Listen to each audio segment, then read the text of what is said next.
송도, 네. 상향이 돼가지고. 네. 근데 이제 당첨이 될 줄 모르고 큰 상향대를 이제 당첨이 됐어요. 예. 근데 이게 약간 괜찮을지 네. 첫 번째로 궁금하고. 네. 그다음에 이게 아직 제가 혼인신고를 하진 않았는데. 네. 예비 와이프 명의로 당첨이 된 거고. 네. 저는 서울 홍원동에 8구역 지역주택조합 조합원으로 5일 동안 있었어요. 홍은댁, 네. 네, 홍원동 8구역에. 네. 네, 이 두 가지가 궁금하거든요. 홍원동은 어떤지, 송도 제가 1109에 풍경채 자이 그라모빌 111제곱미터거든요. 111 B타입이어가지고 39평 정도예요. 근데 제가 이제 송도 세브란스 병원이 지어지면 거기에 근무할 생각으로 그 옆에 이제 그 청약이 떴길래 쓴 거거든요. 근데 자금 여력이나 이런 건 다 되시는 거예요?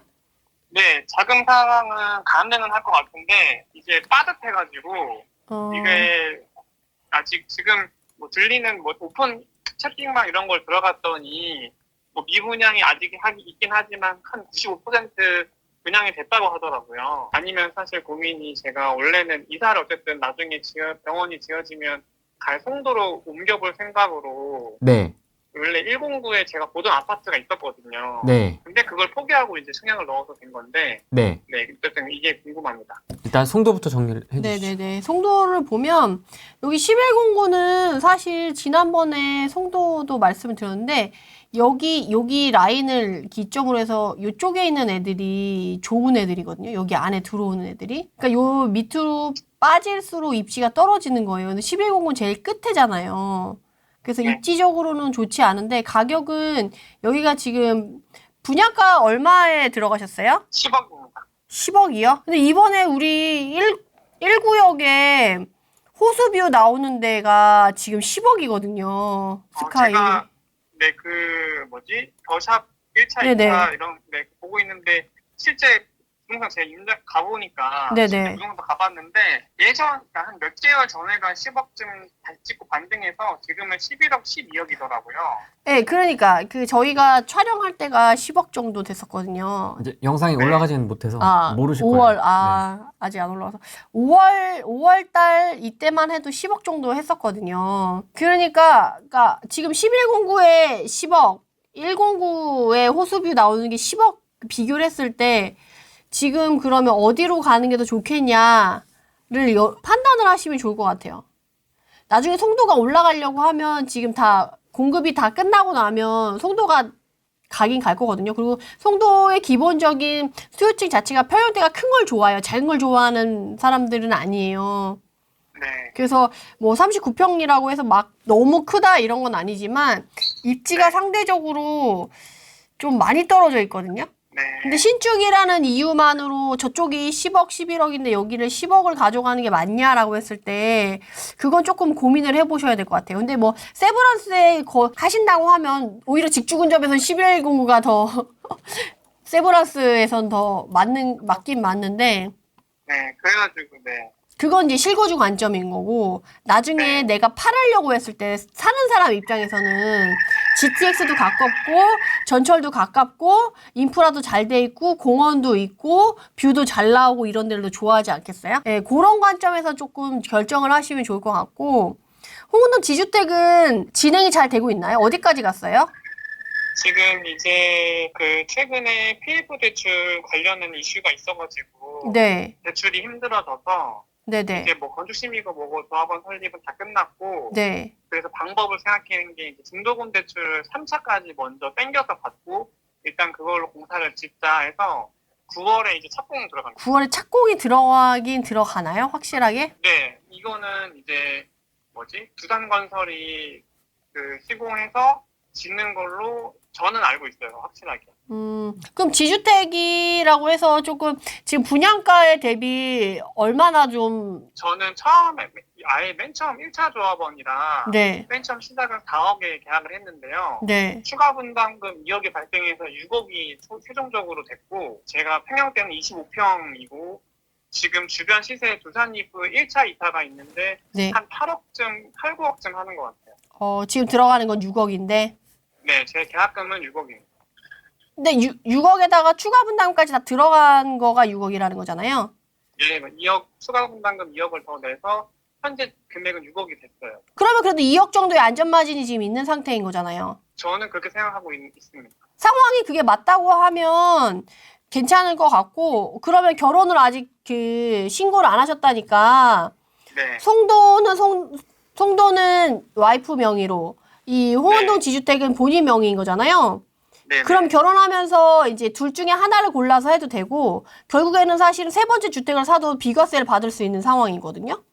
네. 그렇게 했을 때 자금 여력이 된다고 하면 저는 다 가져가도 괜찮을 것 같아요. 근데 송도는 이제 1109를 계속 가져갈 거냐?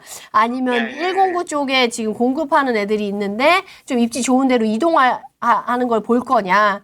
그거는 보셔야 될 것 같은데 송도도 이제 나중에는 송도도 송도 나름이다라는 얘기가 나올 거예요. 그래서 입지를 좀 중요하게 좀 보는 게 나쁘지 않겠다. 근데 당첨이 됐는데 이미. 그러니까 어떻게? 근데 이걸 지금 미분양이라서 뭐 피를 주고 팔 수도 없고. 네. 근데 송도는 생각보다 공급 물량이 되게 정직해요. 그래서 출렁임이 많은 지역이 송도거든요. 그래서 송도는 나중에 잔금 치를 때 잔금 여력이 없으면은 전세가도 되게 출렁임이 되게 많은 지역이에요. 네. 그래서 여유 자금도 좀 있어야 돼요, 송도는.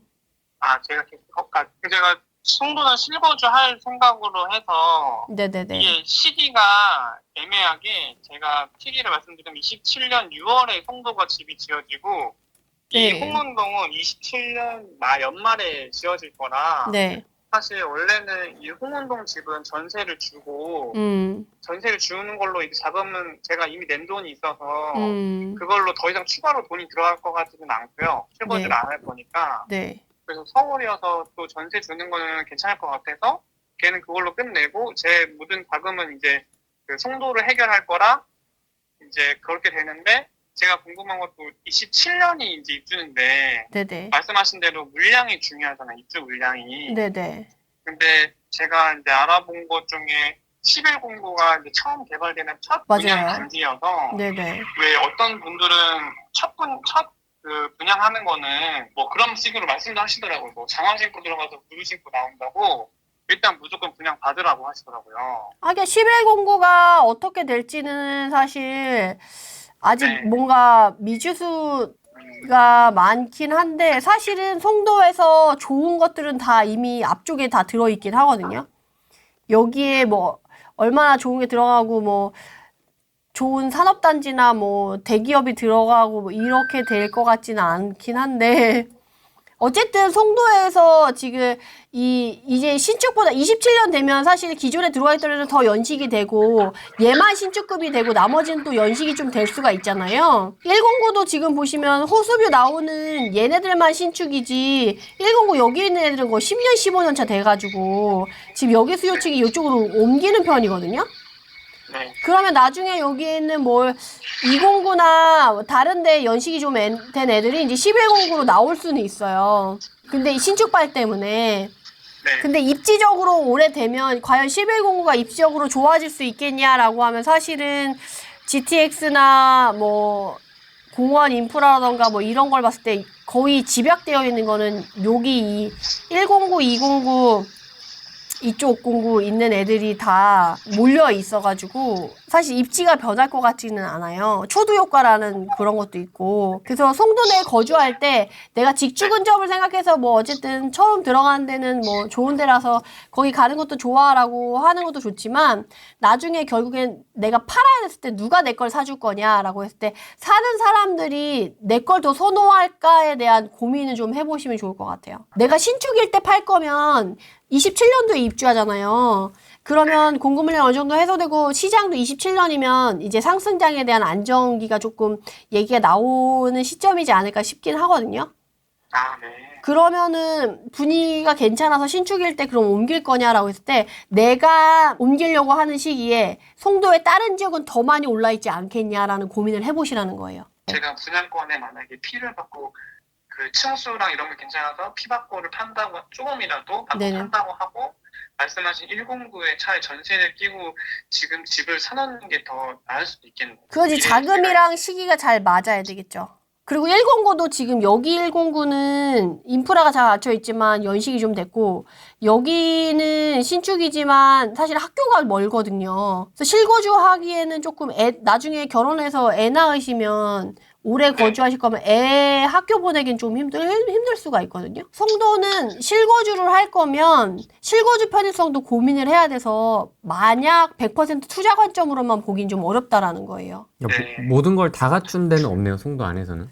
원래는 109가 다 갖췄었는데 연식이 오래돼서 이제 그 연식에 대한 그거 메리트가 빠진 거죠. 근데 사실 1109가 분양가가 그렇게 싼 것 같진 않아요. 109 여기 더스카이가 2년 차인데 지금 2년 차, 3년 차이 나는데 지금 얘가 10이잖아요. 10억, 11억. 근데 얘는 분양가는 8억이었거든요. 근데 여기가 10억이다. 물음표. 너무 신축 그 미래 가치가 좀 많이 반영돼 있는 것 같긴 하다. 네. 근데 이게 인근에서 직주 근접하고 학교 다니기는 여기가 더 나을 수도 있어요. 네. 초등학교도 여기 생길 것 같은데 중학교랑. 네, 맞아요. 세브란스는 어디 생기는 겁니까?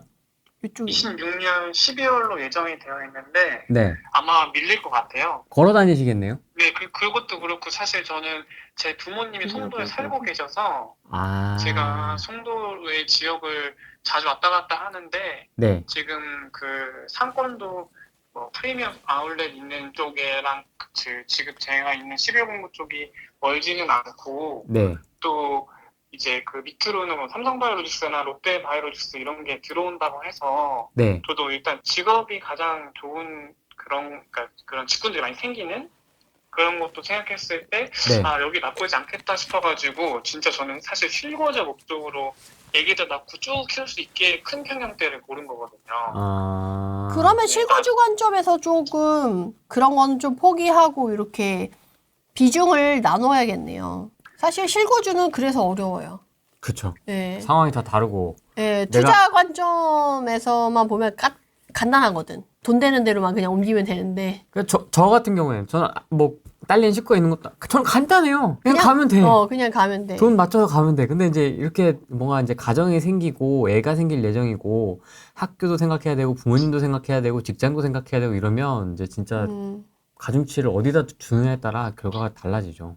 그런 면에서는 뭐 여기도 나쁘지 않을 것 같아요. 실거주 관점에서는. 지금 이제 스트레스 DSR이랑 이런 대출 규제 강화되고 있잖아요. 네네네. 저는 조금 걱정되는 건 지금 이제 중도금 대출은 당연히 무조건 나오는 거니까 이제 진행을 하는데 10억 중에 6억이 아마 중도금 대출일 거고 나중에 잔금 대출 넘어가는 27년에도 지금과 같은 DSR 이제 스트레스 DSR 진행되면 제가 잔금이 한 1억에서 2억 정도 부족할 수도 있겠다라는 생각이 들거든요. 네네. 잔금을 치를 때 제가 계산해 보면 네네. 그럴 때는 이제 하는 수 없이 부모님께 손을 벌리거나 그럴 수도 있을 것 같은데 대출 상황은 27년 정도가 지났을 때는 어떻게 좀 완화적으로 바뀔까요? 아니면 더 강화되는 쪽으로 갈까요? 대출은 솔직히 신도 몰라서요.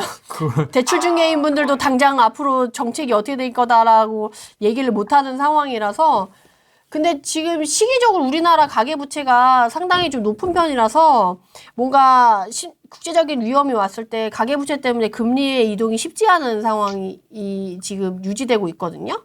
그렇게 했을 때 우리나라가 기조를 대출 규제를 확 푼다라는 걸로 가기는 좀 어려울 것 같아요. 근데 지금도 대출 규제하고 있잖아요. 근데 실제적으로 정책자금 대출들은 하고 있으니까 그때 신혼부부 대출이라던가 신생아 특례 이런 거는 좀 유지될 수 있지 않을까요? 근데 제가 조합원 자격을 유지하려면 84제곱미터 이하의 집만 소유해야 돼가지고 네. 제가 2월 혼인신고를 해버리면은 조합원 자격이 박탈됐는데 홍은동이 더 나중에 입주를 하는 거라 그래서 제가 못하고 있거든요 지금. 오, 그게 또 거기에 딱 걸리네. 네, 그래서 저도 큰 평형대였기 때문에 저도 정책자금 연봉 합치면은 더 크게 대출을 느낄 수 있는데 지금 와이프 연봉만으로 대출을 받아야 돼서 약간 이제 자금적으로 그런 거거든요. 머리 아파. 이 대출은 사실 대출 지금 만약에 그 대출을 미리 알아보잖아요. 그럼 대출 중에 100이면 100 이렇게 얘기할 거예요. 그때 돼서 알아보셔야 된다. 네, 맞아요. 네네. 지금은 이 어떻게 중요한 걸 왜 지금 말씀하시는 거죠? 아, 이게 중요한가요? 그러니까 제가 지금 현재 아까 말씀드린 상황을 다 인지하고 있어서 네. 그 나중에 잔금 치를 때 저는 이제 그 어쨌든 송도에 가서 미래에 살 거고 실거주 할 거여서 선택한 거고 10억이라는 돈을 만들어낼 때에 지금까지 이제 뭐 그 6억에 대한 중도금 대출에 관련된 것들을 이해하고 있어서 사실 만약에 이제 부모님도 이 사실을 알고 계셔가지고 부모님은 이제 혹여나 돈이 부족하면 도와주시겠다 말씀을 하셨어요. 아 네. 그러면 뭐 걱정하실 필요 그 정도 없죠. 네네. 그럼 걱정하실 필요 없죠. 뭐 돈을 융통이 어렵다라고 하면 모르겠지만 그렇게 아니라면 뭐 더 고민 안 하셔도 될 것 같은데. 근데 저는 웬만하면 이제 그런 제 자력으로 이렇게 음. 하는 게 좋을 것 같아서. 그쵸, 그쵸. 그 부분은 이제 다급해지면 좀 마음이 바뀔 수도 있어서. 나중에 이제 후달리면 엄마론 아빠론 쓰게 돼 있습니다. 아니, 왜냐면 저도 투자하면서 후달려 보면 진짜 그게 그 뒤에 뭐가 있냐 없냐가 정말 큰. 엄청 중요하죠. 엄청 그게 중요한 거라서 나중에 그때 가서 고민하셔도 될 것 같아요, 이거는. 아, 여유가 있으신 분이어가지고, 크게 걱정은 안 해도 될 것 같아서. 반전에 반전을 거듭하는. 후달리면 이거 던져야 되는 거 아닌가? 했는데 뒷배가 있습니다. 그러면 뭐. 송도에 계신 분입니다, 그것도. 부모님이. 여유 있으시네요. 잘 챙기실 수 있지 않을까요? 사실 듣고 나서, 고민 안 하셔도 되겠다라는 느낌이 딱 있는 와요. 사람이야. 괜찮아. 잘 해결하실 것 같아요.